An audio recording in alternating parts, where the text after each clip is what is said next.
बुद्धं शरणं गच्छामि धम्मं शरणं गच्छामि। नमस्कार दोस्तों, स्वागत है आप सभी का मेरे चैनल द बुद्धा ब्रेन में। आज की इस वीडियो में हम जानेंगे कि क्या भगवान बुद्ध मोक्षदाता थे। तो वीडियो में अंत तक बने रहिए और यदि वीडियो पसंद आए तो इसे लाइक और शेयर अवश्य करिएगा। तो देखिए कि बहुत से धर्म इल्हामी धर्म माने जाते हैं। भगवान बुद्ध का धर्म इल्हामी धर्म नहीं है। सबसे पहली बात कि जो धर्म है, अत्यधिक धर्म इल्हामी धर्म होने का दावा करते हैं। इल्हामी यानी कि ईश्वरीय धर्म, लेकिन भगवान बुद्ध का धर्म इल्हामी यानी कि ईश्वरीय नहीं है। कोई धर्म इल्हामी इसलिए कहलाता है कि वह भगवान का संदेश व पैगाम समझा जाता है ताकि वे अपने रचयिता की पूजा करें कि वह उनकी आत्माओं को मुक्त करे। अक्सर यह पैगाम किसी चुने हुए व्यक्ति के द्वारा प्राप्त माना जाता है जो पैगंबर कहलाता है, जिससे यह पैगाम प्राप्त होता है और जो फिर उस पैगाम को लोगों तक पहुंचाता है। हम भी ऐसा ही देखते हैं कि जितने भी धर्म हैं और जितने भी धर्म के शास्त्रा हैं, सब ने खुद को ईश्वरी कहा है। किसी ने कहा है कि वह ईश्वर के बेटे हैं, किसी ने कहा है कि वह ईश्वर के पैगंबर हैं, यानी कि संदेशक हैं। लेकिन भगवान बुद्ध ने अपने धम्म की नींव रखते समय ऐसी कोई भी बातें नहीं कही। उन्होंने कभी यह नहीं कहा कि उनके जो वचन हैं वह ईश्वरी हैं या वे एक पैगंबर हैं। यह पैगंबर का काम है कि जो उसके धर्म पर ईमान लाने वाले लोग हों उनके लिए मोक्ष लाभ निश्चित कर दे। जो धर्म पर ईमान लाते हैं उनकी मुक्ति का मतलब है उनकी रूहों की निजात, ताकि वे अब दोजखों में न जा सके। लेकिन उसके लिए शर्त है कि उन्हें खुदा के हुक्मों की तामील करनी होगी और यह स्वीकार करना होगा कि पैगंबर खुदा का पैगंबर है। अन्य धर्मों में हम यह देखते हैं कि जो भी व्यक्ति मुक्ति को लाभ करना चाहता है उसे इस बात को स्वीकार करना होगा कि जो उनके पैगंबर है वह खुदा के पैगंबर है और जो वह पैगाम लोगों तक पहुंचाते हैं वह ईश्वरीय है। लेकिन बुद्ध ने कभी भी अपने को खुदा का पैगंबर होने का दावा नहीं किया। यदि किसी ने ऐसा समझा तो भगवान बुद्ध ने उसका खंडन किया। इससे भी बड़ी महत्वपूर्ण बात यह है कि भगवान बुद्ध का धम्म एक आविष्कार है, एक डिस्कवरी है, एक खोज है। इसलिए ऐसे किसी धर्म से जो इल्हामी कहा जाता है, इसका भेद पूरी तरह स्पष्ट हो जाना चाहिए।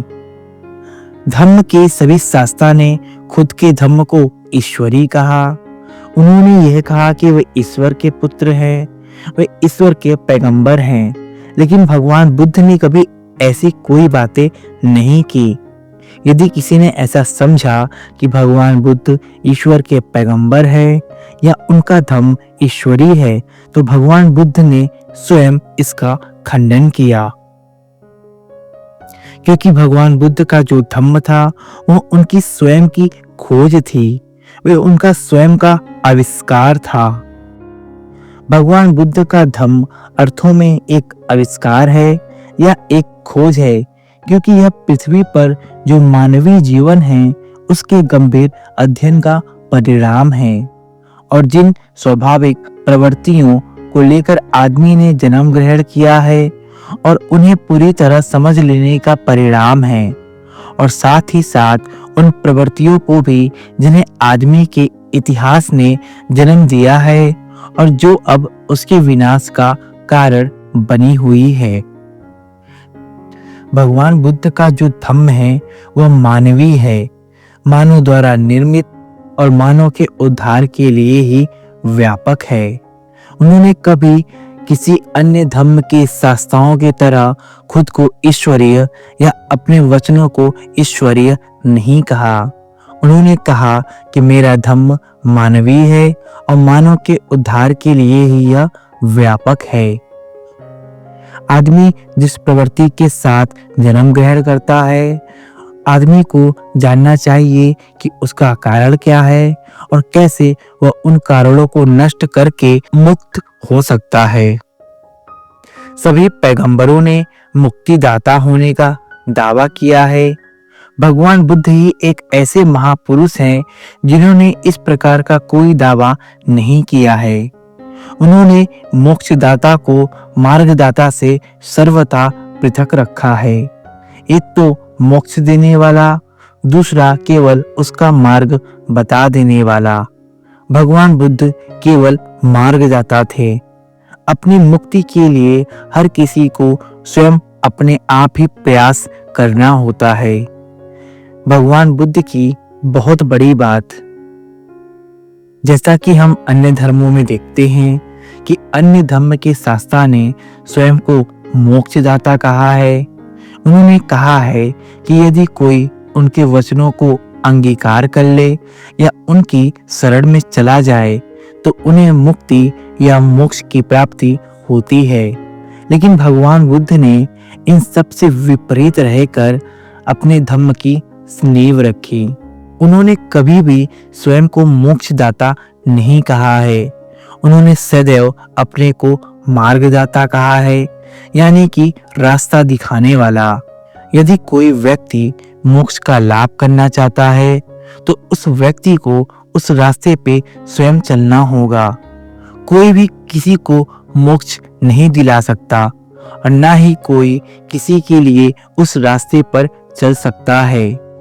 आदमी अपने दुखों का कारण स्वयं ही है और स्वयं ही वह इन बंधनों को तोड़कर जन्म मरण के चक्र से मुक्त होकर मोक्ष को प्राप्त कर सकता है। लेकिन शर्त यह है कि आदमी को उस मार्ग पर स्वयं ही चलना होगा। किसी में इतना सामर्थ्य नहीं है कि कोई भी आपको मोक्ष लाभ करा सके। और यही बात भगवान बुद्ध को सभी अन्य धर्म शास्त्राओं से अलग बनाती है। मोक्ष मार्ग की व्याख्या करते हुए भगवान बुद्ध ने यह स्पष्ट कर दिया था। एक बार की बात है, मोगलान नामक एक ब्राह्मण भगवान बुद्ध के पास आता है और वह भगवान बुद्ध से पूछता है, समण गौतम, मुझे यह तो बताएं कि क्या आपके सभी शिष्य निर्वाण प्राप्त करते हैं या कुछ नहीं भी कर पाते हैं? तब भगवान बुद्ध ने कहा, ब्राह्मण, इस क्रम में शिक्षित मेरे कुछ श्रावक निर्वाण प्राप्त कर लेते हैं, कुछ नहीं भी कर पाते। तब मोगलान पूछता है, लेकिन श्रमण गौतम, इसका क्या कारण है?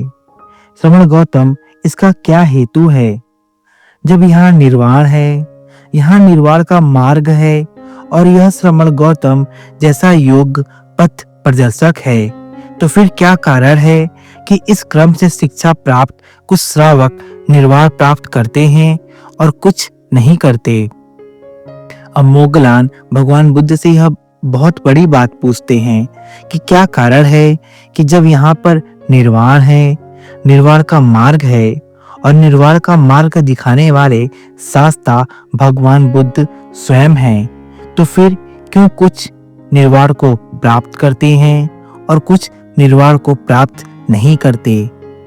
भगवान बुद्ध कहते हैं, ब्राह्मण, मैं तुम्हारे इस प्रश्न का उत्तर दूंगा, लेकिन पहले तुम जैसा तुम्हें लगे वैसे मेरे प्रश्न का उत्तर दो। ब्राह्मण, अब यह बताओ कि क्या तुम राजगृह आने जाने का मार्ग अच्छी तरह जानते हो? श्रमण गौतम, निश्चय से राजगृह आने जाने का मार्ग मैं अच्छी तरह से जानता हूँ। तब भगवान बुद्ध उस मोगलान ब्राह्मण को समझाते हुए आगे कहते हैं, अब कोई एक आदमी आता है और राजगृह जाने का मार्ग पूछता है, लेकिन उसे जो रास्ता बताया जाता है उसे छोड़कर वह दूसरा रास्ता पकड़ लेता है। वह गलत मार्ग पर चल देता है, पूर्व की बजाय पश्चिम की ओर चल देता है।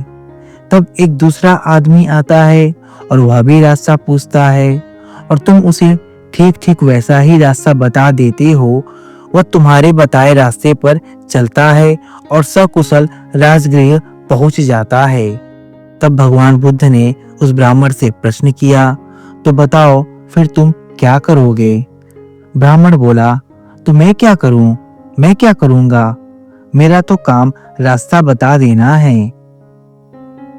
तो भगवान बुद्ध ने कहा, तो ब्राह्मण मैं भी क्या करूं? तथागत का तो काम है केवल रास्ता बता देना। भगवान बुद्ध ने कितनी सरल व्याख्या की है मोक्ष के मार्ग को समझाने के लिए।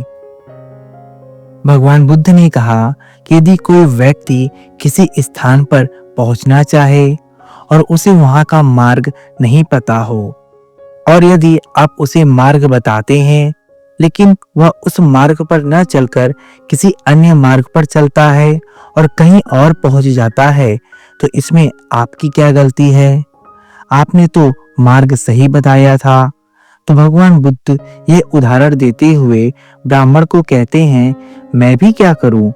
मैं लोगों को मार्ग बताता हूं।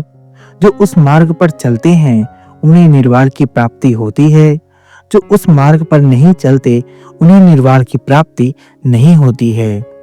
अपने इस कथन से तथागत बुद्ध स्पष्ट कर देते हैं कि तथागत किसी को मुक्ति नहीं देते, वे केवल मुक्ति पथ के प्रदर्शक हैं। और फिर मुक्ति या निजात कहते किसे हैं? हजरत मोहम्मद तथा ईसा मसीह के लिए मुक्ति या निजात का मतलब है पैगंबर की मध्यस्थता के कारण रूह का दोजख जाने से बच जाना। लेकिन बुद्ध के लिए मुक्ति का मतलब है निर्वाण, और निर्वाण का मतलब है राग द्वेष की आग का बुझ जाना। निर्वाण का मतलब ही है कि हमारे अंदर जितनी भी बुरी प्रवृत्तियां हैं उन सब का क्षय हो जाना, उन सब का नष्ट हो जाना। ऐसे धम्म में मुक्ति का आश्वासन या वचनबद्धता हो ही कैसे सकती है? भगवान बुद्ध ने मोक्ष, मुक्ति या निर्वाण की बहुत ही सरल और सुंदर व्याख्या की है।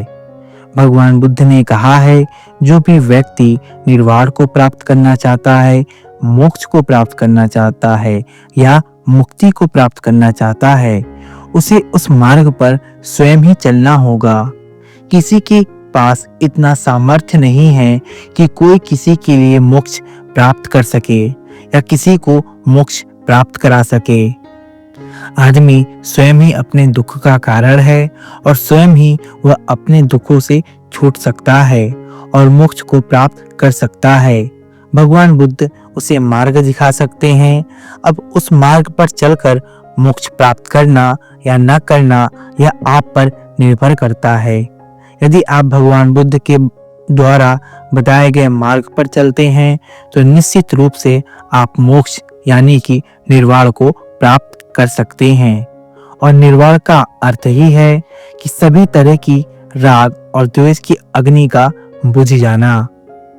तो ऐसे थे हमारे शास्त्रा तथागत बुद्ध, जो अन्य शास्त्राओं से बिल्कुल ही भिन्न और श्रेष्ठ थे। आशा करता हूँ कि आपको यह वीडियो पसंद आई होगी।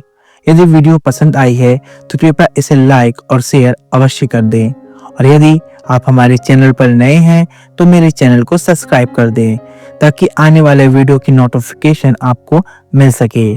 तो मिलते हैं आपसे फिर से एक नए अध्याय के साथ। तब तक के लिए बने रहें हमारे साथ हमारे चैनल द बुद्धा ब्रेन में। सबका मंगल हो। नमो बुद्धाय।